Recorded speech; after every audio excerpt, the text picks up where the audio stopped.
मराठी मुद्दा छोड़ अब हिंदुत्व की राजनीति करेंगे राज ठाकरे, क्या भाजपा का मिलेगा साथ। एक समय में बीजेपी और प्रधानमंत्री के कट्टर आलोचक माने जाने वाले महाराष्ट्र नवनिर्माण सेना के नेता राज ठाकरे के सुर इन दिनों बदले से नजर आ रहे हैं।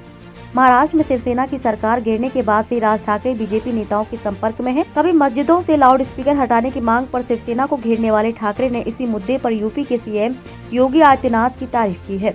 राज ठाकरे के इस कदम के महाराष्ट्र की राजनीति में कुछ अलग ही मायने निकाले जा रहे हैं। प्रदेश के राजनीतिक हलकों में उनके इस कदम को बीजेपी से उनकी नजदीकियों को जोड़कर देखा जा रहा है। प्रयास लगाए जाने लगे हैं कि वे अब हिंदुत्व की राह लेंगे। वैसे भी उनका मराठी मुद्दा अब पुष्ट हो चुका है।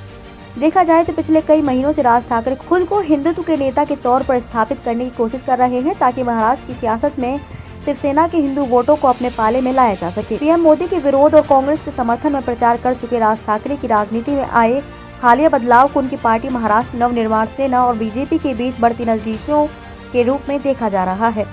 महाराष्ट्र की राजनीति में कभी मराठी मानूस और कट्टर हिंदुत्व की समर्थक माने जाने वाली शिवसेना के हिंदुत्व के मुद्दों पर पकड़ ढीली होने से राज ठाकरे को फ्रंट फुट पर खेलने का मौका मिल गया है। राजनीतिक जानकारों का मानना है कि राज ठाकरे का हिंदुत्व एजेंडा अचानक नहीं बल्कि सोच समझकर उठाया गया कदम है। उनके इस कदम को मनसे के राजनीतिक विस्तार से भी जोड़कर देखा जा रहा है। माना जा रहा है कि हिंदुत्व आधारित राजनीति से एमएनएस की गैर मराठी वोटरों के बीच भी स्वीकार्यता बढ़ेगी। मुंबई में 26% मराठी वोटर्स हैं, जबकि बाकी 64% में उत्तर भारतीय, गुजराती और अन्य शामिल हैं।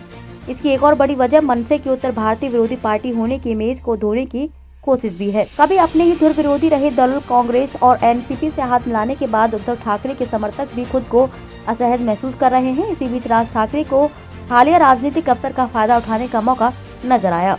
दूसरा कारण यह है कि कांग्रेस और एनसीपी से गठबंधन की वजह से शिवसेना को हिंदुत्व पर अपने रुख को भी नरम करना पड़ा। शिवसेना हाल ही के दिनों में लाउड स्पीकर से अजान पर रोक लगाने के विवाद से लेकर हनुमान चालीसा के पाठ के मुद्दे पर दोराहे पर खड़ी नजर आई है। जानकारी हो कि राज ठाकरे ने हाल ही के दिनों में कट्टर हिंदुत्व की राह पर चलते हुए शिवसेना की सरकार को परेशानी में डाल दिया था। उन्होंने महाराष्ट्र सरकार से मस्जिदों से लाउड स्पीकर हटाने की मांग कर डाली थी। उन्होंने हनुमान जयंती के मौके पर पुणे में मनसे कार्यकर्ताओं की मौजूदगी में हनुमान चालीसा का पाठ भी किया था। इसके बाद उद्धव सरकार को अल्टीमेटम भी दिया था। इसके विरोध में उन्होंने औरंगाबाद में रैली भी की थी। यह सब देखते हुए ऐसा कहा जा सकता है कि वे अब हिंदुत्व की राह पर चलने वाले हैं।